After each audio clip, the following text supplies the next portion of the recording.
Tonight, Ukraine has entered a new phase of brutality and fascism.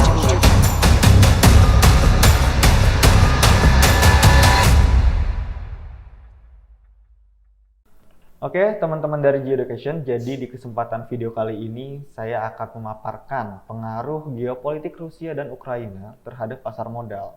Jadi apa sih dampaknya terhadap pasar modal itu, seperti apa dampak dari perang Rusia dan Ukraina? Oke, jadi sebelum lanjut ke inti videonya, jangan lupa untuk subscribe, like, dan juga komen untuk mendapatkan informasi-informasi yang terbaru dari kami. Oke, langsung. Jadi selama sebulan terakhir ini, Rusia perlahan-lahan mengerahkan pasukannya di sepanjang perbatasan timur Ukraina. Para ahli ini percaya bahwa konflik ini adalah alasan utama di balik jatuhnya sebagian pasar modal. Nah, sebelum mengetahui mengapa pasar terpengaruh, alangkah baiknya kita pahami dulu apa yang menyebabkan konflik ini bisa terjadi. Kenapa Ukraina bisa diserang oleh Rusia. Jadi pada tahun 2014, Rusia ini mencaplok atau menduduki Crimea yang dimiliki Ukraina. Ini adalah perampasan tanah terbesar di Eropa sejak Perang Dunia Kedua. Jadi ada suatu wilayah di Ukraina, dia ini namanya adalah Crimea. Nah, Crimea ini diduduki atau dengan sengaja diduduki oleh Rusia. Dan ini adalah perampasan tanah terbesar di Eropa sejak Perang Dunia Kedua terjadi. Sekarang pada tahun 2022, Ukraina ini berada di ambang bergabung dengan Fakta Pertahanan Atlantik Utara atau bisa kita bilang sebagai NATO. Jadi negara anggota NATO akan memenuhi syarat untuk mendapatkan dukungan yang kolektif oleh semua anggota jika terjadi serangan eksternal. Itu kenapa bisa jadi Ukraina ini bisa mendapatkan kembali wilayah Crimea kalau misalnya Ukraina bergabung dengan NATO. Kemudian beberapa hari yang lalu, Putin ini meresmikan dan mengakui Donbas sebagai negara independen dan memerintahkan pasukan Rusia untuk melakukan operasi penjagaan perdamaian di sana. Nah, para ahli ini percaya bahwa kejadian-kejadian ini yang membuat pasar dunia menjadi tidak stabil.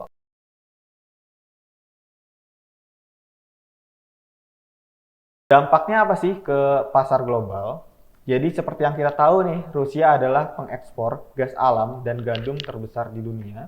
Dan Ukraina adalah pengekspor jagung terbesar ketiga, kemudian juga pengekspor gandum terbesar keempat di dunia. Perang ini bisa berarti penurunan besar dalam pasokan barang-barang penting ini.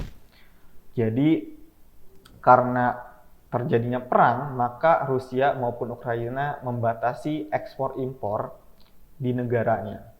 Belum lagi dari sanksi politik dan juga sanksi ekonomi dari berbagai negara ke Rusia. Dan ini menyebabkan seperti gandum, kemudian juga gas alam, kemudian juga oil menjadi sangat langka dan juga produksinya akan terhambat.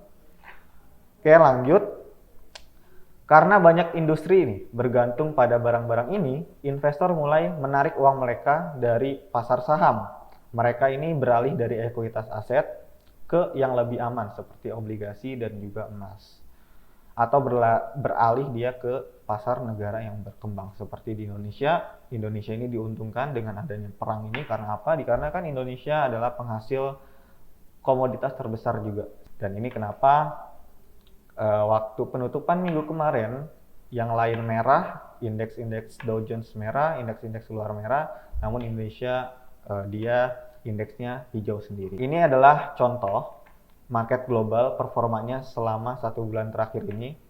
Kalian bisa lihat di sini kalau Dow Jones ini dia melemah sebesar 3,79%. Kenapa sih kok bisa melemah akhir-akhir ini? Ya karena perang tersebut gitu. Karena ekspor impor dibatasi oleh tidak suka sama penyerangan atau invasi dari Rusia ke Ukraina. Itulah menyebabkan investor juga khawatir ya. Investor ini khawatir karena kalau misal terjadinya perang Ukraina dan Rusia, maka ditakutkan bahwa perang ini akan lebih meluas lagi dan juga nanti takutnya akan menjadi perang dunia ketiga. Dan ini menyebabkan indeks saham bergerak melemah semua.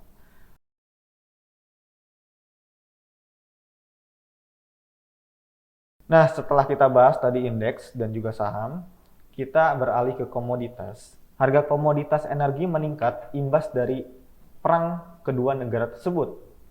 Maklum aja nih, Rusia merupakan salah satu negara produsen komoditas energi terbesar, yakni minyak mentah dan juga gas alam terbesar di dunia. Harga minyak jenis WTI dia menyentuh level 113,37 dolar per barrel. Level tersebut merupakan yang tertinggi dalam 7 tahun terakhir. Bahkan jika dihitung secara years to date, harga minyak WTI telah berhasil menguat hingga 51,67%. Apa kunci dari pergerakan harga minyak itu? Jadi kunci dari pergerakan harga minyak mentah akan ada pada perkembangan perang itu sendiri. Kalau misalnya perang sudah mulai berangsur pulih, nah mungkin nanti minyak mentah akan mengalami penurunan atau dia akan stabil kembali. Selain itu juga keputusan OPEC terkait kebijakan produksi, apakah akan tetap mempertahankan atau akan melakukan penyesuaian juga bisa menjadi katalis pergerakan harga minyak. Jadi gimana tergantung dari OPEC ini. Jadi OPEC ini adalah suatu organisasi di mana organisasi ini anggotanya adalah negara-negara dengan negara-negara penghasil minyak terbesar di dunia. Misalnya ada Cina, kemudian Rusia, US, Arab, dan lain sebagainya. Nanti di rapat OPEC ini akan berdiskusi, negara-negara tersebut akan berdiskusi apakah nanti minyak ini akan diproduksi lebih banyak ataukah akan produksinya akan stabil aja gitu. Kemudian yang kedua, jika ternyata krisis ekonomi Eropa Timur masih bertahan dalam jangka lama, maka harga minyak berpotensi menemui level resistensinya di antara 120 sampai 140 per barrel. Nah, jadi kalau misalnya konflik ini masih terus berjalan, ini akan harga minyak diprediksi akan nyampe di level 120 sampai 140 per barrel. Kemudian yang ketiga, namun apabila perkembangan yang bisa jadi katalis negatif untuk minyak, maka harganya berpotensi turun ke level support di kisaran 70 sampai 90 dolar per barrel. Jadi kalau misalnya ada sentimen yang negatif nih untuk minyak, contohnya OPEC menambah produksinya, kemudian juga perang antara Rusia dan Ukraina sudah mau selesai atau ada diskusi yang memang menyebabkan Rusia dan Ukraina nggak akan terjadi perang lagi gitu. Dan ini akan memperbaik harga dari minyak tersebut. Oke, nah ini bisa kalian lihat di sini kalau misalnya komoditas performanya selama 1 bulan terakhir ini mengalami peningkatan.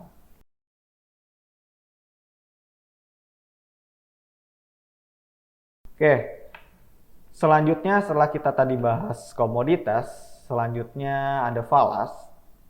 Nah, saat ini investor cenderung untuk mengamankan aset mereka ke berbagai instrumen investasi yang lain seperti emas, obligasi, sektor energi, dan juga dolar. Kenapa sih orang-orang beralih ke dolar? Karena Rusia ini melakukan invasi ke Ukraina, maka berbagai negara menjatuhkan sanksi ekonomi terhadap Rusia. Salah satu sanksi terbaru datang dari Uni Eropa yang berniat mengeluarkan Rusia dari sistem perbankan SWIFT. Kemudian yang ketiga, hal ini sangat berpotensi akan menghambat pembiayaan perdagangan, termasuk juga untuk penjualan minyak mentah maupun gas alam dari Rusia ke pasar global.